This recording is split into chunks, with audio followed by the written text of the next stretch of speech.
and welcome to the Beauty Chronicles. I'm Meredith Jones, a professor of gender studies who loves popular culture. And I'm Carla, Meredith's trusty sidekick. In these Beauty Chronicles, we talk about all sorts of fascinating and sometimes grotesque things to do with cosmetic surgery, media, popular culture, celebrity, and much more. So, if you're confused by the Kardashians or baffled by Botox, this is the place for you.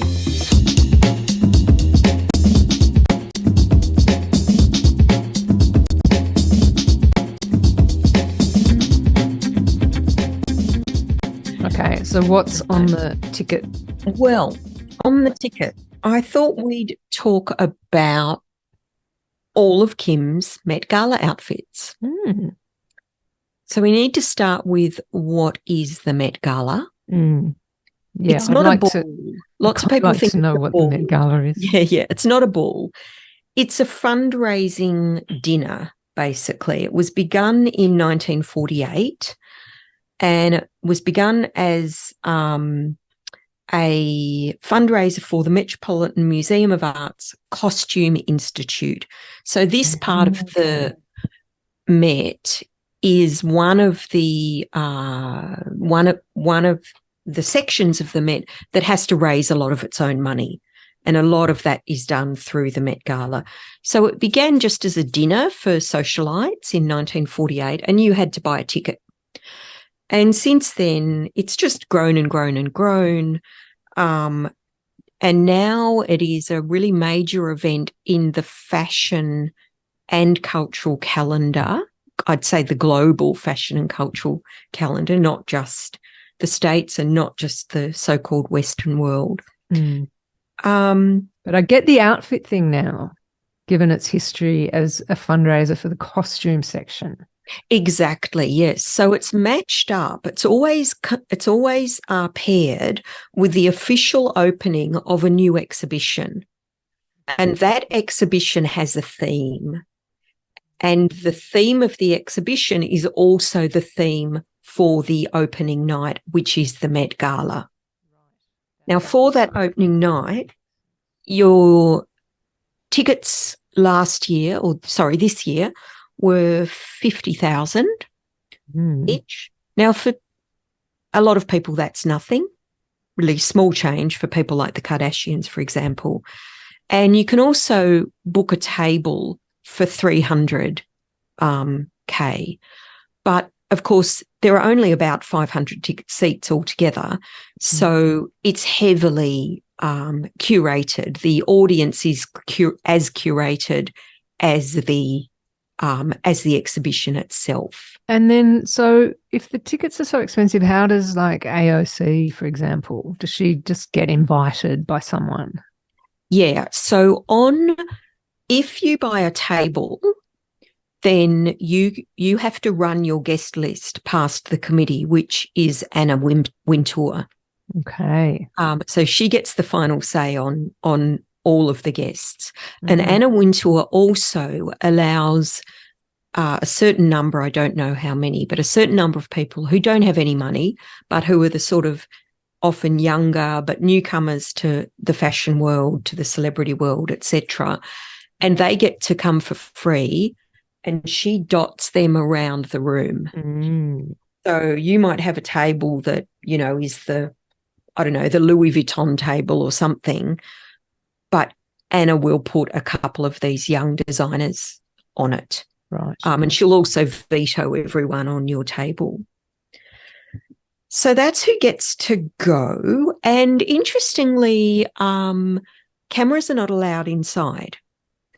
So all of the images that we have of the Met Gala are the images of people arriving and walking on the red carpet, which isn't always red. Sometimes it's different colours, but it's a metaphorical red carpet. And that carpet goes up the stairs to the Metropolitan Museum of Art. So very, very famous staircase. And it allows for a particular kind of red carpet moment because the stairs are so big that they're kind of a stage, and you can stage different moments for yourself as you walk up the stairs. So, for example, Lady Gaga had 4 costume changes recently, and they happened on different parts of the stairs. So that's what the Met Gala is. Inside, once you're inside, you get apparently a welcoming committee. Everyone has to shake hands with this welcoming committee. You have to look at the exhibition, so it's a kind of enforced cultural moment. Then you go through for cocktails, dinner, and a show. And Lizzo did the show this year, so they're pretty big names who do the shows. And as I said, every year has a theme. Often people attending and their designers really interpret the theme very, very loosely, and sometimes it seems not at all, but sometimes it's really, really adhered to. We can talk a bit about that. So we can think of some, memorable looks. The one I remember is Rihanna's kind of massive, in 2015, it was this massive golden yellow brocade and fur with this incredible rounded train, and she looked like a massive egg yolk. What was the theme that year? 2015, I'll tell you in a minute. The theme was gold. The theme was China through the looking glass. Oh, that was a little bit of a controversial theme because there was some cultural appropriation that went on. And then we remember Lady Gaga that was 2019. She wore 4 different outfits. But in 2019, I didn't even notice Lady Gaga doing that because I was so focused on Kim's outfit, which we'll get to.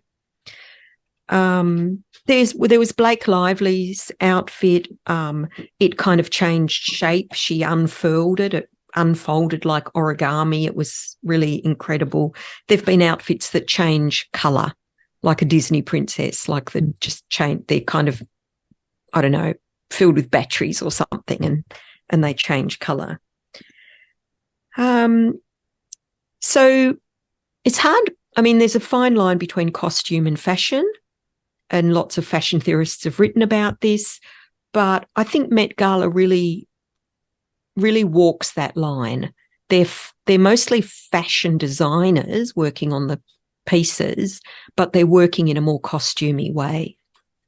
So that's really interesting. The first time Kim went to the gala was 2013. Now, as I said, the guest list is heavily curated, and she had never been invited before or never been allowed to go before. Whether she'd tried or not, I don't know.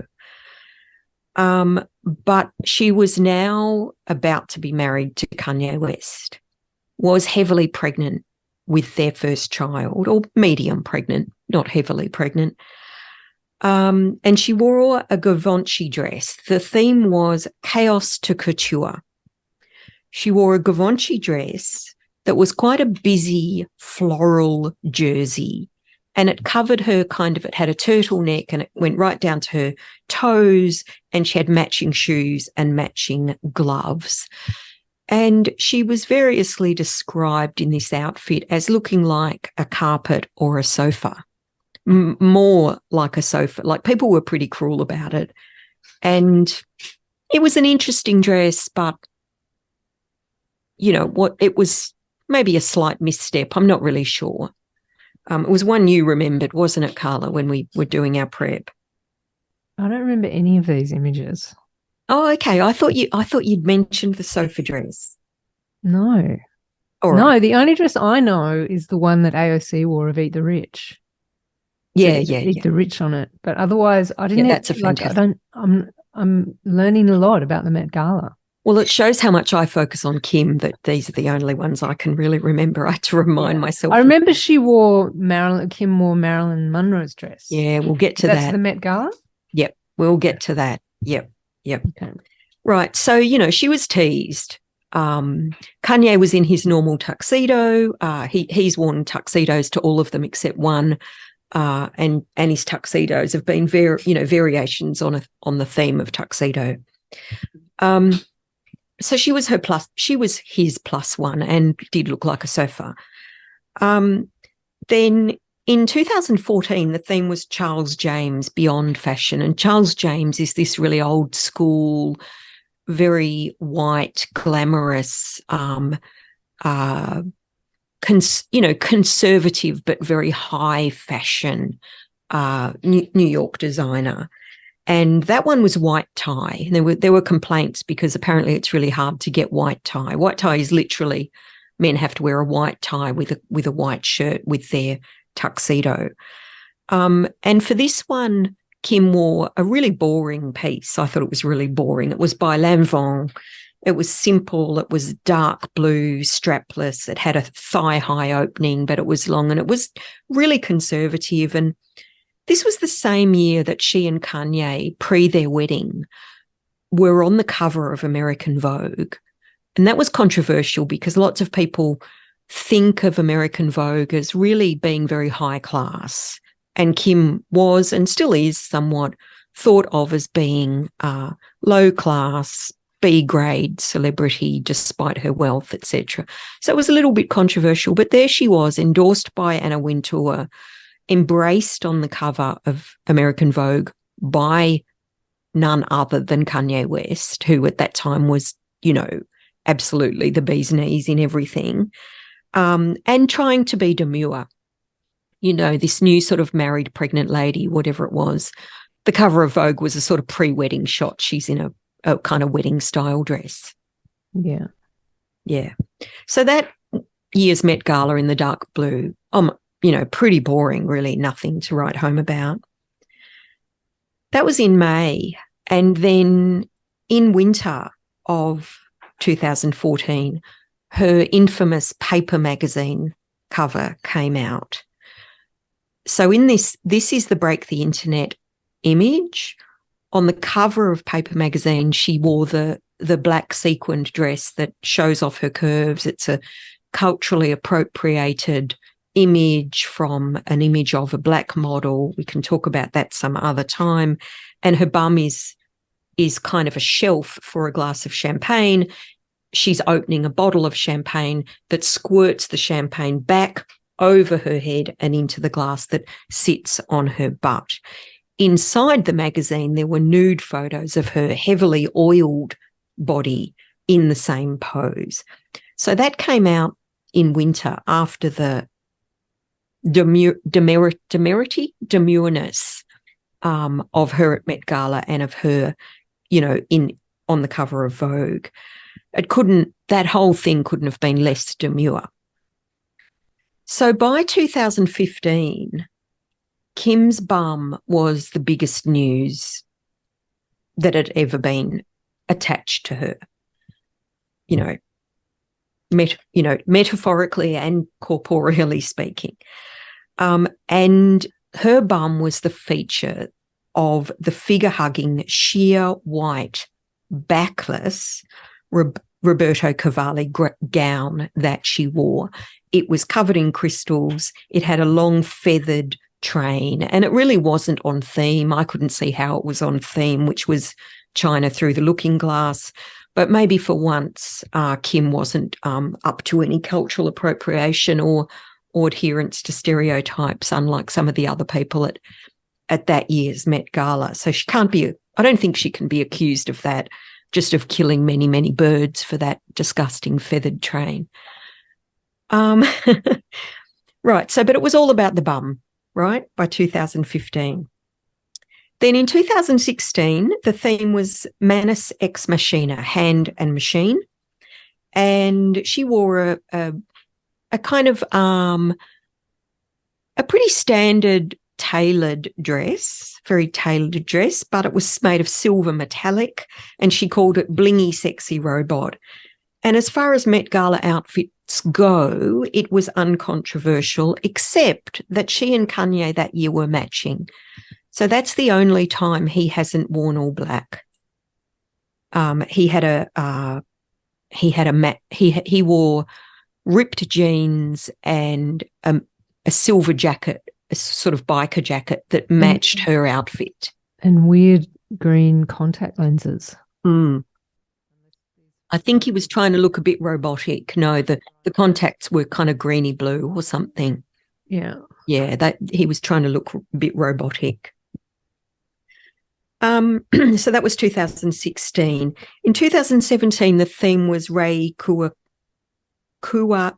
I can never pronounce her name, even though I absolutely love her designs. She's my favourite of anyone. And because there are a number of reasons I think that Kim's outfit was so plain that year. She wore a white Vivienne Westwood corseted dress with no jewellery. I think it was partly a nod to Comme des Garçons and to it not there really never being any patterns for Comme des Garçons, the tailoring being absolutely beautiful, the colours always being, well, mainly just black, but sometimes just a plain colour. So it was a bit of a nod to that. But the lack of jewellery that year for Kim was, I think, certainly because that was the year she was robbed in Paris. Yeah. So right. she, for those who can't remember, she was basically abducted, but in her own apartment in Paris during Paris Fashion Week, tied up, gagged, put in the bath. A gun was held to her, and all her jewellery was stolen. And it was an incredible attack. It was way more than a robbery. I've written about it. I'll put that link in the bottom here. And it took a long time for her to deal with the fallout of that. And she's never really described how it made her feel or whether she had any therapy or what it was all about. But it was an attack of major proportions. And by the way, they've never got any of the jewellery back. I think there was about $8 million worth of jewellery stolen. And as far as I know, I don't think the people have been caught who took it. So, yeah, that was a plain white dress, no jewellery. Similar, 2018, the theme was heavenly bodies, fashion and the Catholic imagination. And Rihanna wore a most incredible outfit to this that included a copy of the Pope's mitre. That's that weird kind of pointed big hat the Pope wears. Rihanna was, unreal in 2018. And Kim wore a really plain gold Versace dress with a couple of crosses on it. In the scheme of things that year, it was, beautiful, but you wouldn't really comment on it. So up until 2019, Kim's outfits were sometimes interesting, usually uncontroversial, and it seemed to me that she was trying to fit in, to this world that she had previously been excluded from. She wanted to be part of, she wanted to, blend in. So she was relatively conservative and certainly not avant-garde. But things changed in 2019. So the theme here was camp, notes on fashion.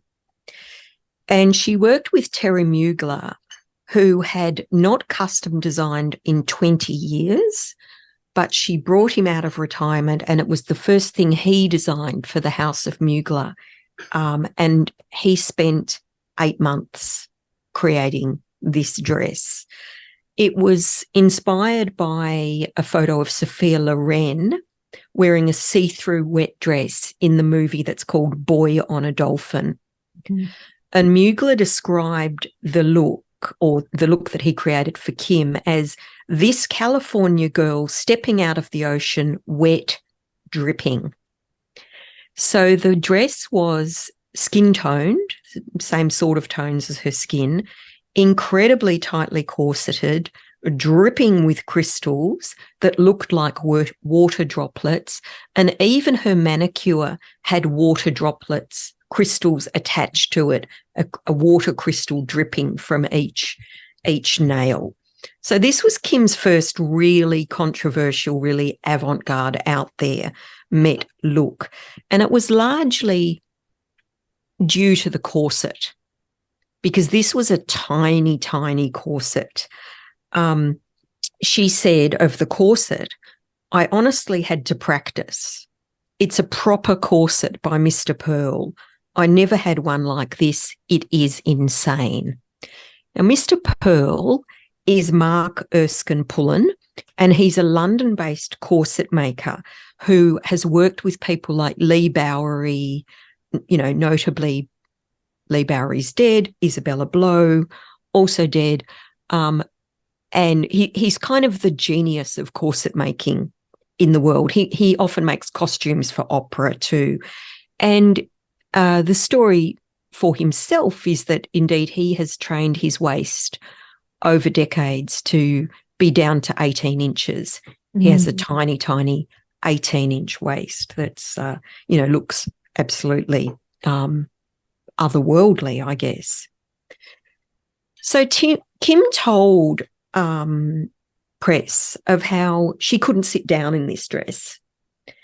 That meant that she couldn't travel in a normal car to get to the Met. She had to have a car that she could stand up in, a high-top car, and it had to have a sort of pole that she could hang on to. She couldn't sit down to pee. So when she needed to pee, her sisters had to hold a bucket underneath her to help her do a pee. So her sisters were also at the gala? I think her sisters were in the car with her. Yeah, I'm not sure if it was all of them, but I mean, various sisters have attended various Met Galas at different times. Yeah, so she did talk about how they helped her go to the, empty her bladder because it wasn't possible otherwise. And I had a wonderful student who wrote about this look she must have written about it. It's probably in first term 2020. And she used Elizabeth Wissinger's work. Elizabeth Wissinger is a fashion theorist who wrote a book called Glamour Labour. Mm-hmm. And it's kind of one of those self-explanatory book titles, but really the book is about the work, the labour, the hardship that goes into creating certain looks on your own body.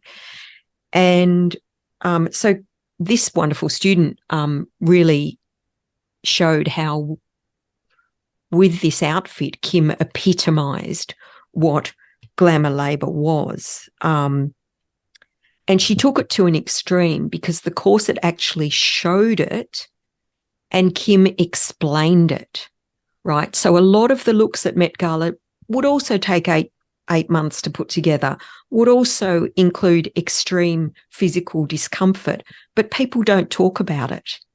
That's where Kim's different. She talks about this stuff. And that's her whole kind of raison d'etre. That's the raison d'etre of the family.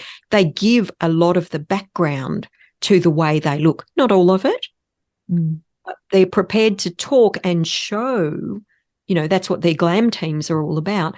They're prepared to talk about and show how these things are achieved. And that's been a huge part of their popularity because in doing that, they're kind of showing us that we could do it if we wanted to as well. So that was a pretty amazing outfit. Kanye,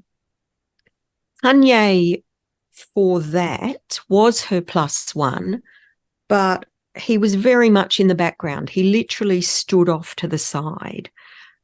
He wore a $100 jacket with a zip up the front, and he stood in the background and was very much wanting Kim to take the spotlight, very much saying to her, this is, I've brought you into this world. This is now your world. I thought it was actually very, very generous of him. I didn't take anything insidious about him. He never seemed jealous of her. It wasn't like a Charles and Diana moment where, Charles used to hate Diana taking the spotlight. Okay, so in 2020... Charles was no. Yay. You're so right, Carla. We could so go there, even though he's been anointed with many holy oils, Yeah. Our king, Yeah. He's officially my king. Yeah, he's my king too. Yay. All right. In 2020, there was no Met Gala because of COVID. And in 2020, Kim and Kanye broke up. 4 children later,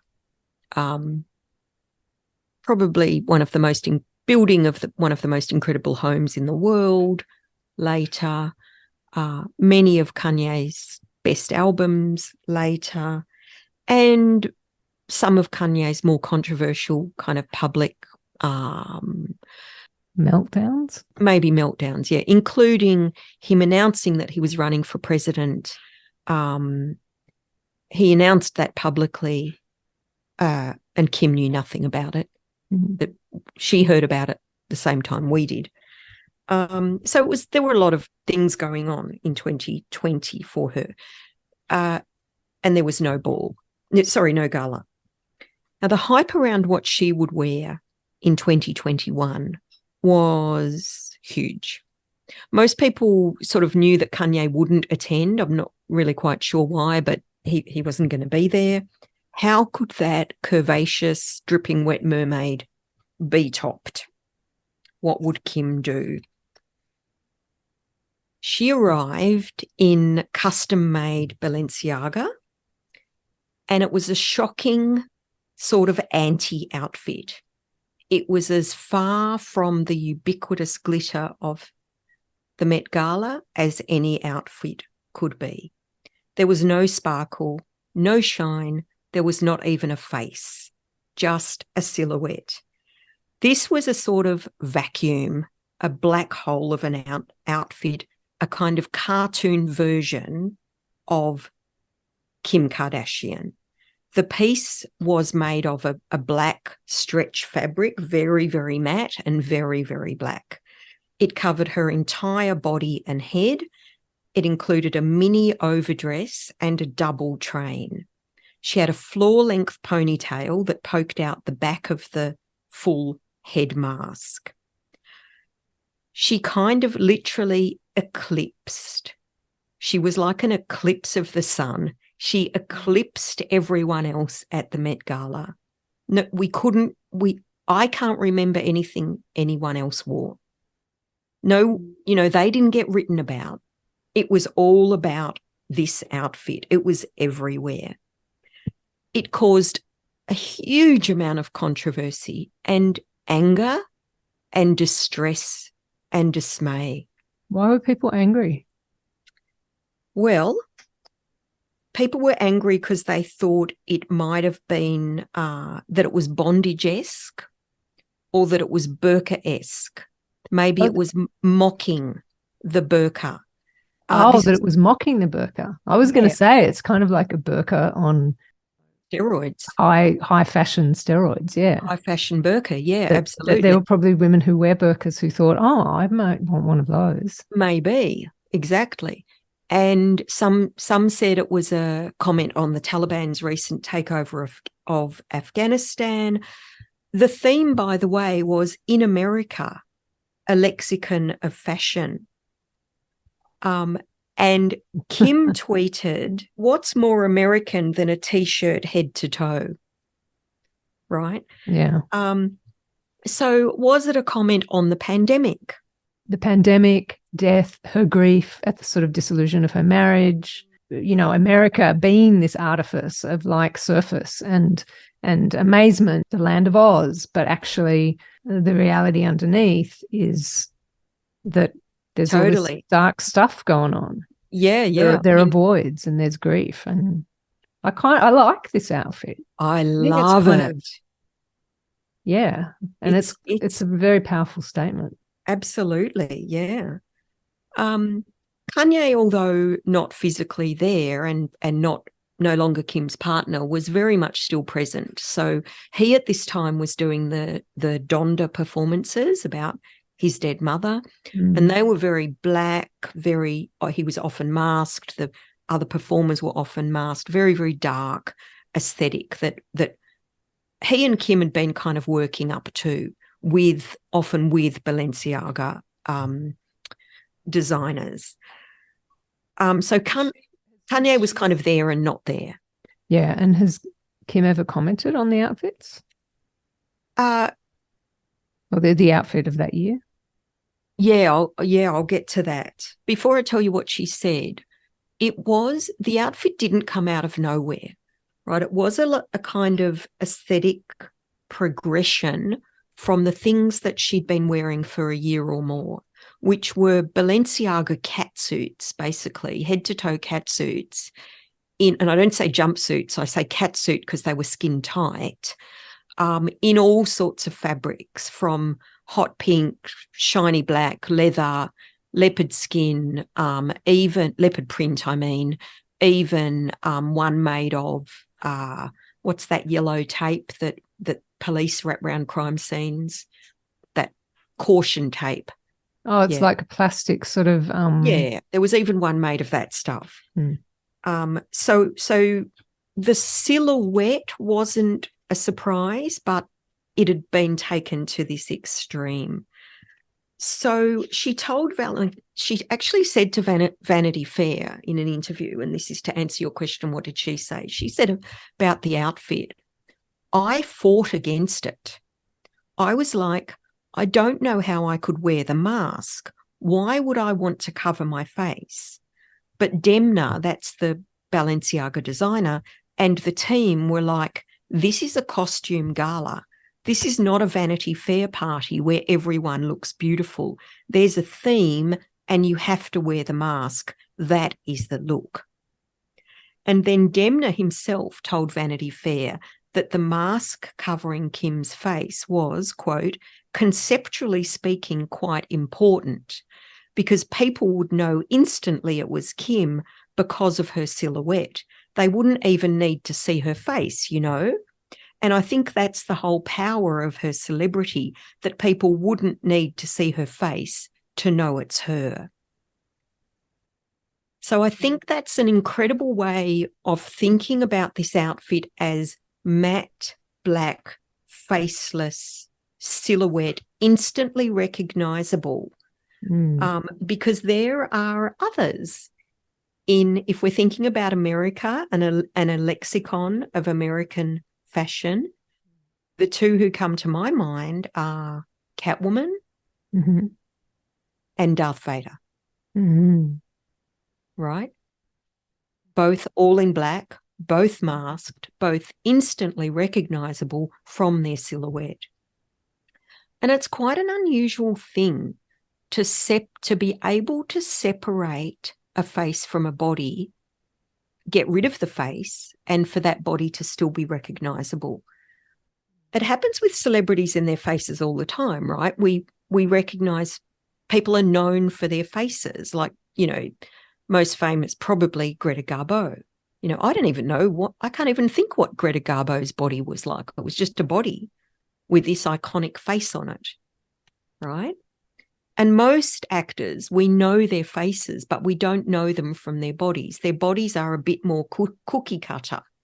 Yeah, although I do think there are certain poses maybe that are iconic and that, you know, like I bet from, you know, the pose of Marilyn Monroe over the top of the air ventilation thing where her dress, the subway vent where her dress goes up. If you saw a silhouette of that, you'd probably know who that was. Yeah. And it's possible that there's maybe kind of silhouettes of Madonna. I don't know, that you might probably Madonna's pointy bras. Yeah, I'm just trying to imagine them in silhouette though. I think they would work. I mean, only from the side. Yeah. And indeed those. Or, you know, Muhammad Ali standing over the dude that he beat in that, you know, with the kind of arm lifted up and the punt, you know. There are instances, but they're more rare and they are only of the most recognisable and iconic figures. Poses, you know, certain moments. Indeed, indeed. So I think this costume showed that Kim is now possibly that her body is kind of more iconic than her face. It used to be all face, and there's even her own book of selfies called Selfish is mainly pictures of her face. But, you know, here we've got her body all on its own, instantly recognizable. And, you know, that is really making a statement of importance about herself, that not Donda, sorry, that's Kanye's mum, that Demna was keen to kind of make with her. And then there's also the thing you touched on about the way of reading this outfit is that although Kanye's there metaphorically, it is perhaps about her separation from him. So about loss, about something of a loss of identity. But that kind of gets, like, if she's telling Vanity Fair that she didn't want to, is it that she just didn't want to wear the mask? It was just the mask. Oh, yeah. okay. He was happy with the rest of the outfit. Okay, yeah. Yeah, okay. Yeah. But when I say Kim Kardashian, you know, I don't mean her and her true intentions or desires, right? I'm always talking about Kim Kardashian as a cultural figure who is created by a cultural system, and in this case by this particular designer, and by her ex-husband and by herself. So yeah, not necessarily that. She did say, I always think what will be next, because I always had Kanye, who knew exactly what the next fashion era would be for me. And there's something scary about being out there on your own, but also something so liberating. So if you think about American independence and the way, you know, the outfit, the figure of Kim Kardashian might have been referring to her own newfound independence from this marriage, then, you know, there's that. I also couldn't help thinking. This would have been the first time she went to the Met Gala without Kanye. That's right. Yeah. That's right. Oh no. Oh yeah, maybe it was. Not sure. The other thing was she'd kind of become him as well. Like if we think of him all in black in the background at previous events, while she took the spotlight in the glitter. Now, in a way, this outfit was more Kanye than Kanye ever was. You know, so there's that as well. People said it was a commentary on the pandemic, on masks, on fear, obliteration. And in that way, it was, you know, a deeply psychological outfit. It was a triggering outfit. And that's what I meant by people being distressed by it. Jacqueline Rose, who's possibly the best writer about psychoanalysis, although she's a literary critic, wrote about the pandemic and the death drive. So Freud's death drive really is an explanation of why we do self-destructive things. You know, behaviors like aggression, compulsion, self-destructiveness. And she wrote about, you know, the death drive, that it's always a struggle between inner and outer, and that really came to the fore for many, many people during COVID. She wrote, I struggle, like so many, to bring into some psychic alignment the pain of my inner life and the tragedy unfolding outside my door. So for me, that, you know, to kind of join that with this outfit, was this outfit some sort of expression of that inner turmoil, that inner tension, that violence between internal and external that we all felt during the pandemic. And in that way, you know, is this the deepest piece of social commentary Kim Kardashian has ever provided us with, even though it, you know, I'm not saying it was her as an individual, but it was her as a cultural figure. It also is a bit reminiscent of Lee Bowery, kind of gingham girl, and, you know, that sort of faceless but all single fabric silhouette. Absolutely. And that in turn had kind of aesthetic connections with BDSM and fetish. And this outfit looks like that too. You know, it is reminiscent of fetish BDSM kind of all rubber looks. In fact, the look that Kim and Kanye wore the year before for Halloween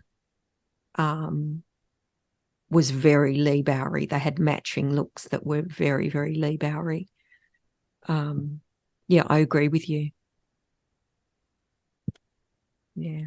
Matte black as a colour. So black is apparently not really a colour, but matte black has a particular kind of cultural significance. There are these matte black paint wars between two artists called Anish Kapoor and Stuart Semple. So in 2016, Anish Kapoor, who's a British Indian artist, somehow got exclusive rights to a particular colour. It was called Vanta Black. And it was meant to be the darkest material in the world with an absorption rate of 99.96%. And other artists were furious about this, because how can one artist get, you know, kind of sole use of a certain colour? So Stuart Semple, a younger British artist, retaliated and eventually developed his own blackest black paint, which he called Black 2.0. And his rules about it were that it was for everyone except for Anish Kapoor, who was never allowed to use it. And do you remember the fashion for matte black cars? Yeah. Yeah. I think James Bond had a matte black car. Okay, amazing. Yeah, you still occasionally see them round, but that fashion actually came from this subculture in the States created by black men. I don't want to say young black men, because they may not have been young at all, but black men who were car enthusiasts but had no money to buy any sort of fancy car. So they'd get these old bombs, or what Australians would call old bombs, but, you know, really pretty cheap cars. And because they couldn't afford to pimp them out or anything, they sort of did the opposite. They painted them matte black, took all their logos off, and they were called murdered out cars. And it became this subculture of murdered out cars. And then, like a lot of black masculine urban aesthetics, it became mainstream. So there was this culture of murdered out cars connected to racialized people and connected to deep poverty, that then became part of high culture, expensive culture, and part of the mainstream of luxury cars, which you do still see around. So, you know, we could even say that Kim's matte black outfit is kind of connected to that as well, connected to those cultures. I think the most important thing, maybe one of the most important things to say about the outfit, and it's the matte blackness of it, is that matte black only works as an opposite to glitter and shine. Right? So it only works in context of glitter. Do you mean that you can only actually tell that it's matte, that it's not reflective, in the presence of something that is very reflective? Yeah, although that presence could be just a memory. It doesn't have to literally be there. I mean, conceptually and culturally, it only works. It derives most of its meaning from what it is not. Is not, yeah. So in this case, she's not the mermaid dripping with glitter and diamonds and sort of moist. And there's fantastic, you can probably Google now, pictures of Kim with her sister Kendall at the 2019 Met Gala. Kendall in ultimate glitter and Kim in this almost a black hole of a dress. And probably the best meme that came out of that, Kendall, I think, had recently... But that was 2021. Oh, my mistake. Sorry. Yes, of course, 21. I think Kendall had recently come out about, suffering some insecurities about having had acne or something. And one of the best memes was a picture of Kim and Kendall together, and the thing was, the writing said, "Me and my insecurities." Yeah. There were lots of good memes that came out of that. One was me introducing my imaginary friend to my parents. Loved it. So I actually, a lot of Met Gala outfits do end up in some sort of version on the high street, having moved into mainstream fashion. One notable example is the kind of huge puffer coat, like floor length, kind of a duvet coat. Mm-hmm. That Doona jacket, as I like to call it. Yeah, exactly. That moved from high fashion, including at the Met Gala, into the mainstream.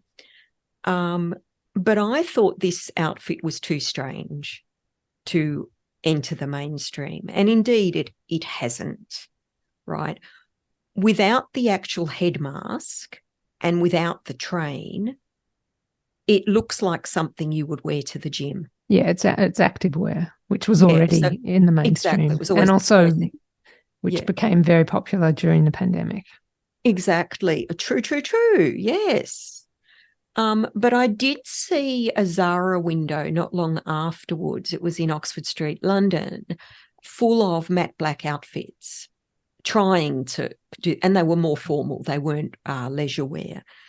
And I tried to take a photo of this window, and I just couldn't, because the reflections on the glass showed all the glitter of Oxford Street, and the outfits inside had no reflective qualities. Yeah. I just couldn't get a photo of them. Yeah. Because photographs are essentially, it's light. Yeah. That is, right. Hitting the sensor. So if something doesn't transmit any light, especially around things that are, it won't, the sensor, that's or right, the film won't see it.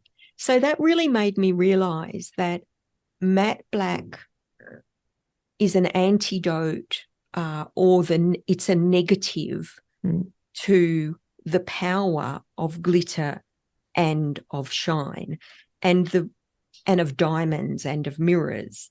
So Kim stood out. Kim was so controversial at that Met Gala because she was literally surrounded by the jewels of the fashion world in that particular moment. But her matte would have meant nothing without that. In a different context, it would have meant far less. But it was also read in context of her previous pinnacle of glitteriness. Right. But, and in a way, her outfit kind of works a little bit like some of the Anish Kapoor black hole artwork that I was looking at one when you mentioned it before, where there's like this black circle on the floor of this polished cement art gallery, and the black just draws your eyes. Like, and you feel like you're going to fall into it. Feel like you're going to fall. Like there's something about it that kind of draws you towards it. And and like at the Met Gala, where all these people have put all this effort, time, money into their outfits, and suddenly here's this sort of anti-outfit that's literally kind of sucking attention away. But maybe in something of a restful way.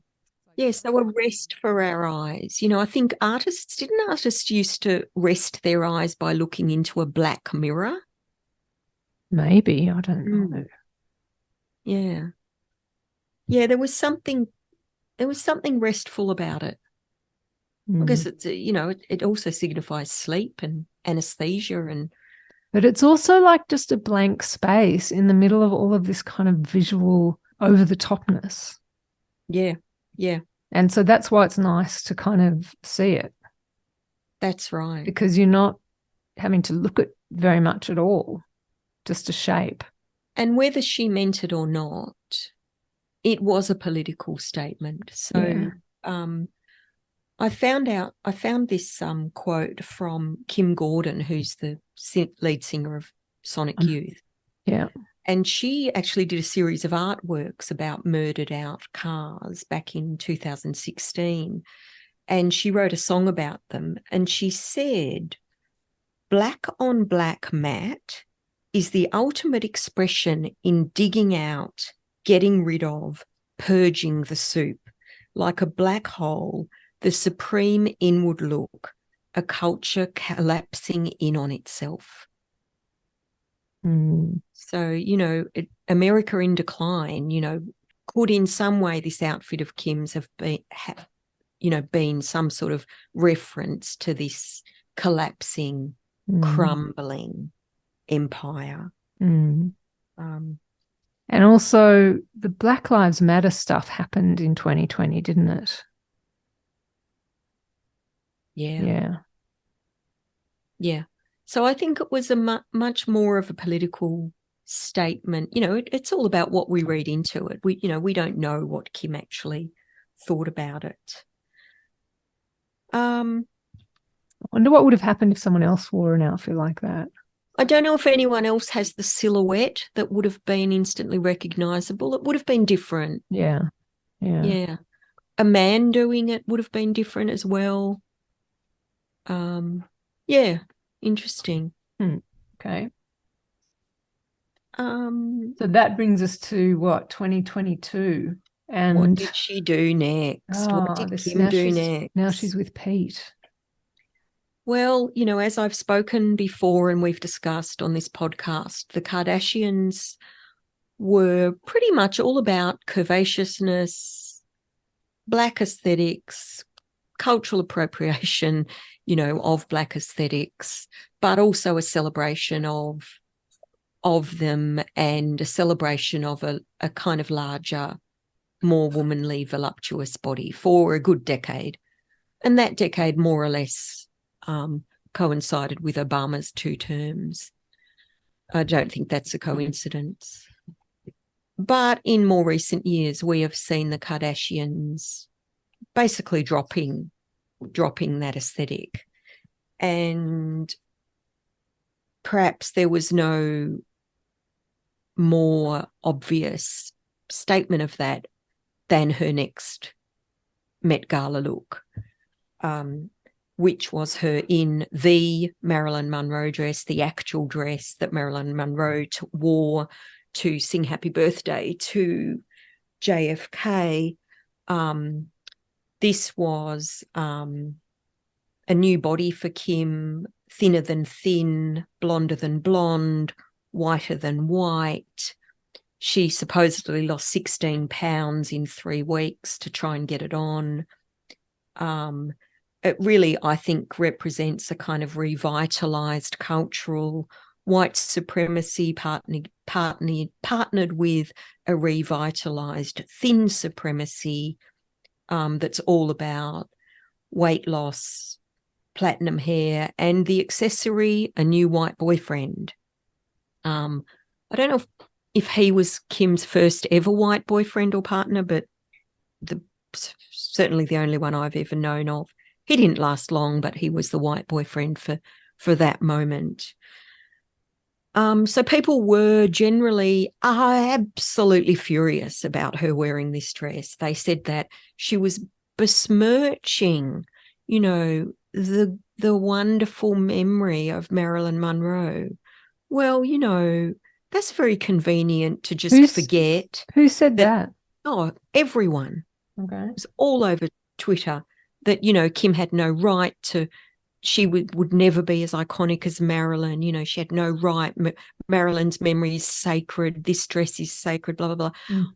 Well, Monroe was treated like shit when she was alive. She was never respected for her work. This is a cultural icon in memory only. And, really that's, I think, very hypocritical to say that Kim shouldn't have worn the dress. That there were also myths that she'd wrecked the dress, that she'd stretched it with her big fat ass. But who is it saying she shouldn't have worn it? Is it kind of like Like, Mumsnet. Mumsnet. Oh, right. So Yeah. her fans? No, don't think so. Right. The Karens of the world. Karens. Okay. Sorry, anyone who's actually named Karen, but I'm Yeah, just I trying know. to get my head around the demographic of people who Yeah. would have an opinion about what Yeah. Kim Kardashian should and shouldn't wear. Yeah. So She not borrowed it kind from of not black people. I doubt it. Like, these are just kind of white middle Yeah. class Yeah. people who are looking for something to be morally outraged over. Exactly. That Exactly. So could boring. kind of be seen as a bit of, you can't appropriate our culture type thing or something. Maybe. Yeah. Yeah. Like, It was very much get off our again. lawn, Kardashian. Could be. You're not, you might want to be white, but you're not. Goddamn Maybe. Armenian. I like that. I like know. that reading, Carla. That's my own projection. Yeah. But why Yeah. would you care that she's wearing Marilyn Monroe's dress? Well, exactly. Just because you're a Mumsnet Karen. That's all. And it's just something to be conveniently outraged by. Yeah, it's just that people want to be outraged. Well, they're also encouraged to be. Yeah. Exactly. Yeah.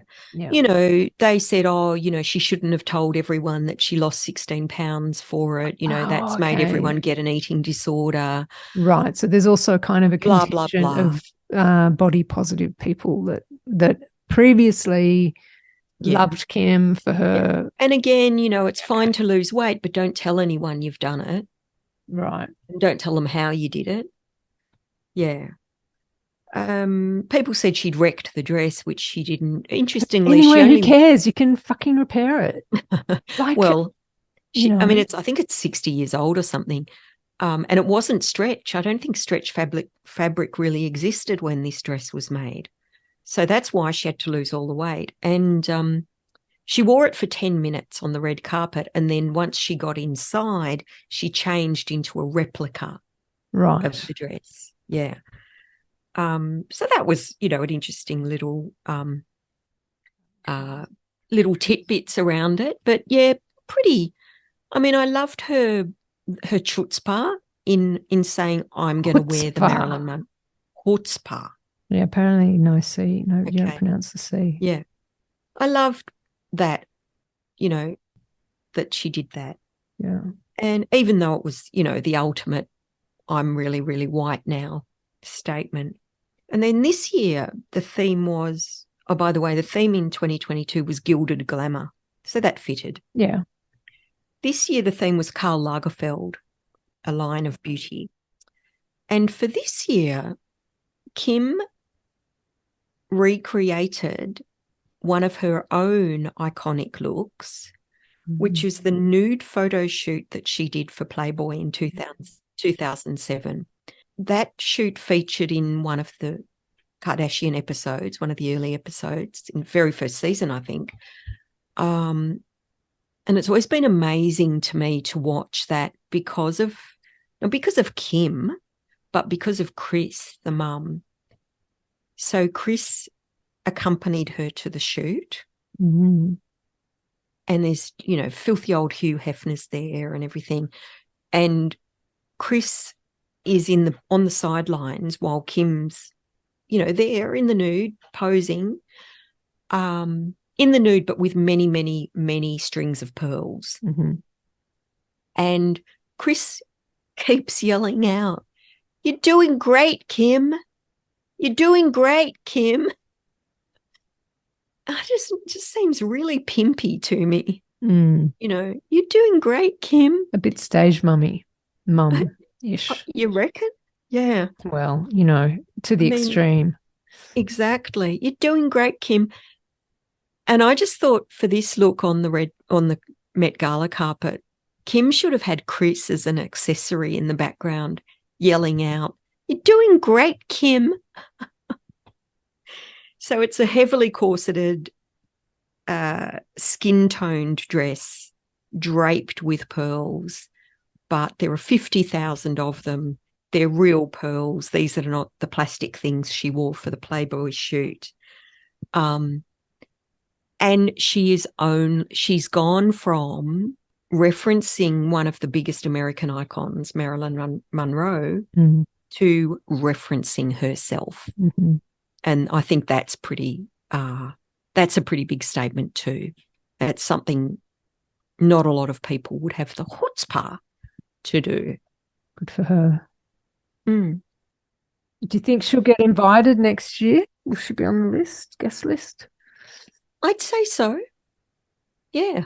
And what do you think she's going to wear? I have no idea. We'll have to see what the theme is. Once we know what the theme is, which I think will be, January or something, let's have a bit of a speculation. Okay. We could do a mood board and send us some suggestions. Send her some suggestions. What do you think? Yeah, sure.